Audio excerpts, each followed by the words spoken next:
एक बार की बात है, रतनपुर नाम के गांव में मीठी अपने पिताजी उमेश और सौतेली माँ रमा के साथ रहती थी।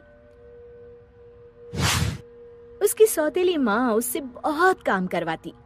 मीठी, कुएं से पानी लेकर आओ। हाँ माँ, अभी लाती हूँ। रास्ते में धूप से बचने के लिए वो एक लीची के पेड़ के नीचे खड़ी हो गई। तभी उसका ध्यान लीची के पेड़ की तरफ गया। लगता है इसको पानी की जरूरत है। मैं आज इसमें थोड़ा पानी जरूर डालूंगी।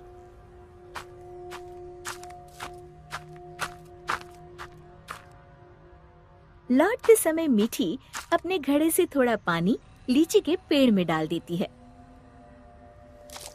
अब ये उसका रोज का नियम हो गया। जाते समय थोड़ी देर रुकती और आते समय थोड़ा पानी उसमें डाल देती।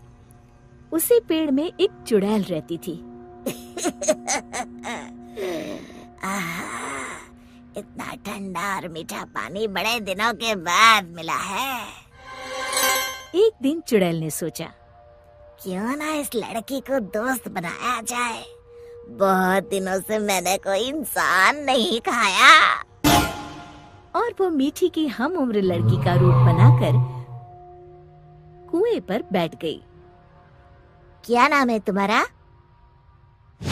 मीठी। और तुम्हारा? अम्बी। अम्बी? अम्बी तो खट्टी होती है। तुम मीठी और मैं खट्टी, मतलब मीठी खट्टी। नहीं, मीठी खट्टी नहीं, मीठी अम्बी। दोनों खिलखिलाकर हंसने लगती है। अरे, मुझे तो तुमसे बातें करके बड़ी देर हो गई। और जल्दी से घड़ा लेकर घर के लिए चल दी। थोड़ा सा पानी उसने लीची के पेड़ में भी डाल दिया। चुड़ैल बहुत दिनों से अकेली रह रही थी। उसे मीठी का साथ अच्छा लगा। वैसे मीठी अच्छी लड़की है, क्यों ना इसे अपनी दोस्त बना लूं। ऐसे ही रोज मीठी और अम्बी कुएं पर मिलती और ढेर सारी बातें करती, खूब हंसती खिलखिलाती। एक दिन, आज तो बड़ी देर हो गई, मीठी पानी लेने नहीं आई। क्यों ना उसके घर जाकर देखूं। ये सोचकर चुड़ैल मीठी के घर पहुंच गई। वहाँ उसने देखा, मीठी, अभी तक तुमने बर्तन नहीं धोए और पानी भी नहीं लाई। बस माँ, खाना खाकर अभी बर्तन धोती हूँ। कब से खा रही हो? जल्दी उठो, बहुत काम है। खाना खाकर मीठी बर्तन धोने लगी। आज मैंने लीची के पेड़ में पानी भी नहीं डाला और ना ही अपनी दोस्त से मिल पाई। तभी चुड़ैल ने जादू से पूरे बर्तन 1 मिनट में धो डाले। मीठी आश्चर्य से यहाँ वहाँ देख रही थी कि चुड़ैल उसके शरीर में प्रवेश कर गई और वापस आकर सोफे पर लेट गई। अच्छा, तो राजकुमारी आराम फरमा रही है। बर्तन कौन धोएगा? धुल गए। रमा को मीठी की आवाज भारी सी लगी। अच्छा, जादू से धोए हैं क्या? हाँ। अब झाड़ू कौन लगाएगा? कपड़े कौन धोएगा? तुम। और कौन? अच्छा, तो मुझे जवाब देती है। ये कहते हुए रमा ने मीठी का हाथ पकड़कर झकझोर दिया। पर मीठी रोज की तरह रोई नहीं, तो रमा को और तेज गुस्सा आ गया। मारने के लिए आगे बढ़ी ही थी कि मीठी ने उसका हाथ पकड़कर गोल घुमाकर छोड़ दिया। रमा तेजी से गोल गोल घूमने लगी। कुछ देर तक घूमने के बाद रमा ने एक बार फिर हाथ उठाने की कोशिश की। इस बार एक धक्के में रमा घर के चारों कोनों में टकराई और फिर एक कोने में जाकर गिर पड़ी।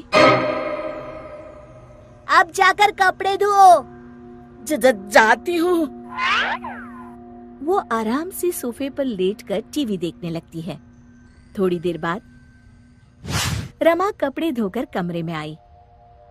जाओ, जाकर झाड़ू पोछा करो। रमा कुछ बोलने ही वाली थी कि मीठी की लाल लाल आंखें देखकर डर गई। लगाती हूँ, अभी झाड़ू लगाती हूँ। इतने में मीठी के पिताजी आते हैं। उन्होंने पहले कभी रमा को काम करते हुए नहीं देखा था। रमा, तुम काम क्यों कर रही हो? मीठी कहाँ है? रमा जोर जोर से रोने लगी और उंगली से इशारा किया जहाँ मीठी आराम से लेटी हुई थी। मीठी, मैं क्या देख रहा हूँ? मीठी के पिताजी उसका हाथ पकड़कर उसे उठाते हैं, पर मीठी को देखकर बुरी तरह डर जाते हैं और पीछे हट जाते हैं। ये देखकर मीठी के शरीर में घुसी चुड़ैल जोर जोर से हंसती है।